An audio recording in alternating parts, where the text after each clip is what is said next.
নমস্কার, কেমন আছেন সবাই? আশা করি সবাই খুব ভালো আছেন। অল্প স্বল্প গল্প কথায় আপনাদের স্বাগত। শুরু হচ্ছে আজ থেকে নতুন ধারাবাহিক নীলকান্তমণি রহস্য, লেখিকা আভিমুন।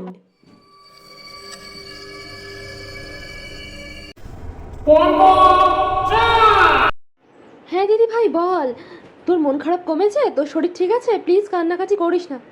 জানিস বনুয়া, এখানে অনেক বড় সমস্যায় হয়ে গেছে। কি হয়েছে দিদি ভাই? তুই কাঁদছিস কেন? প্লিজ বল কি হয়েছে।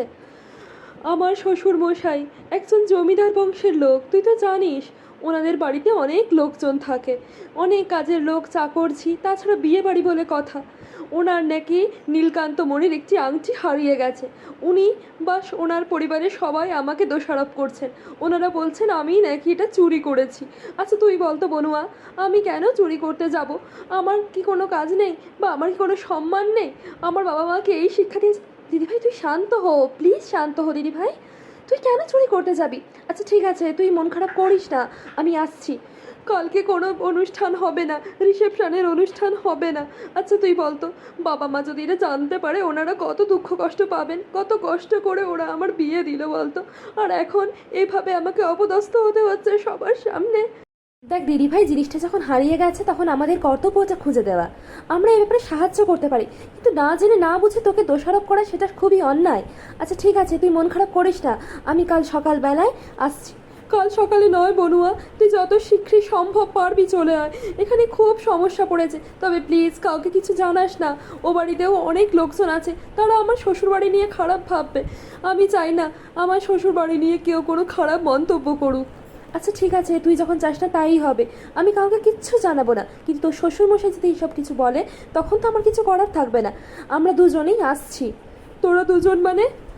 আরে বাবা, আমি আর আমার অ্যাসিস্ট্যান্ট রাকা। তুই চিন্তা করিস না দিদিভাই, সব ঠিক হয়ে যাবে।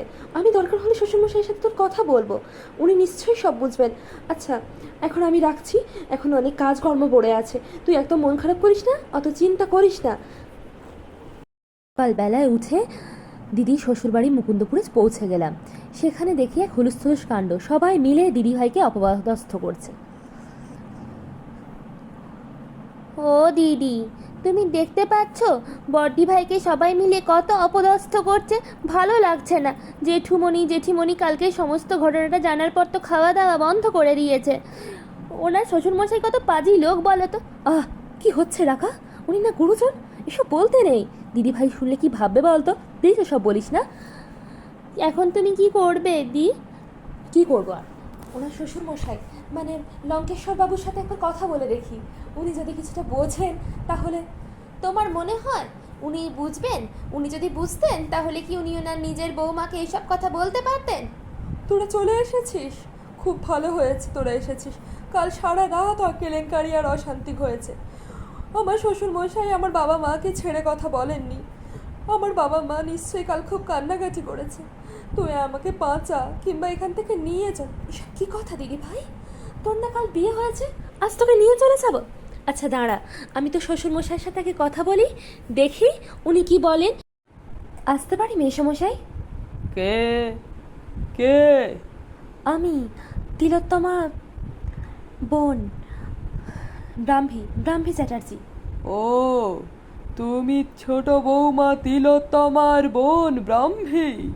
কেমন আছো মা? ভালো আছি মেসমশাই। আর এই হচ্ছে আমার কাকার মেয়ে রাকা। আচ্ছা, তা তোমরা এসেছো খুব ভালো হয়েছে, কিন্তু তোমরা জানো তো কোনো রিসেপশনের অনুষ্ঠান হবে না। কেন মেসমশাই? আমার দিদি তো কোনো অন্যায় করেনি। আর তাছাড়া পাড়া প্রতিবেশী আত্মীয় স্বজন সবাই আছে। আপনি যদি অনুষ্ঠান না করেন তাহলে তারা কতটা খারাপ ভাববে বলুন তো।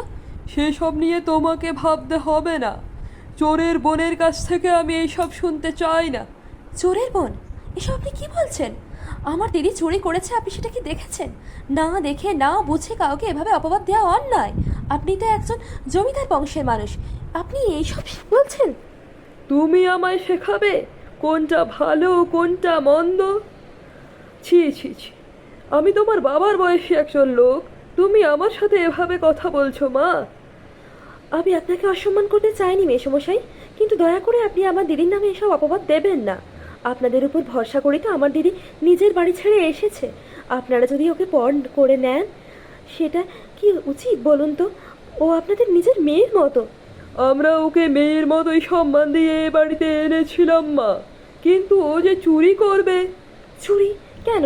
আমার দিদি কেন চুরি করবে? আপনি কি দেখেছেন? না মা, তা দেখিনি, কিন্তু ও ছাড়া নতুন তো কেউ আসেনি, সবাই আমাদের চাকর বাকর, আত্মীয় স্বজন এরা। আমি কাউকে চোরের অপবাদ দিচ্ছি না, কিন্তু দয়া করে আমার দিদির নামে চোরের অপবাদটা দেবেন না। আমি কথা দিচ্ছি 4 দিনের মধ্যে আপনার নীলকান্ত মণি আমি খুঁজে দেব।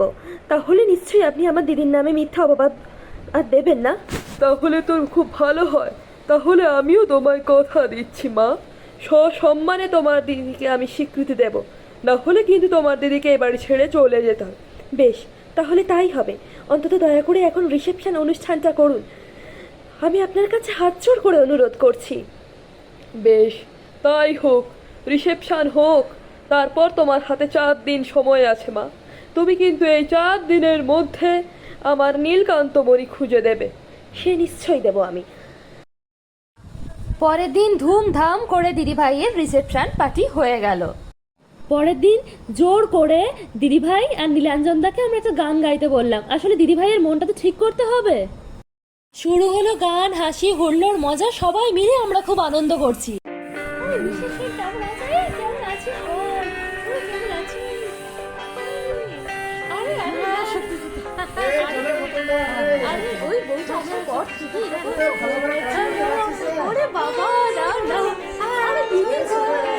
সবাই মিলে এত আনন্দ করেছি।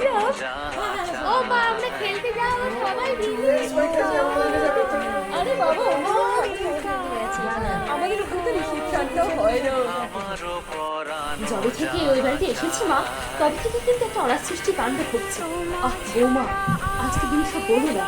যতই হোক, ওর বাড়ির লোক চলে এসেছে। যতই বলুন মা, অন্য কেউ ক্ষেত্রে হলে কি বাবা আর আপনি ছাড়তেন? যত রাজ্যে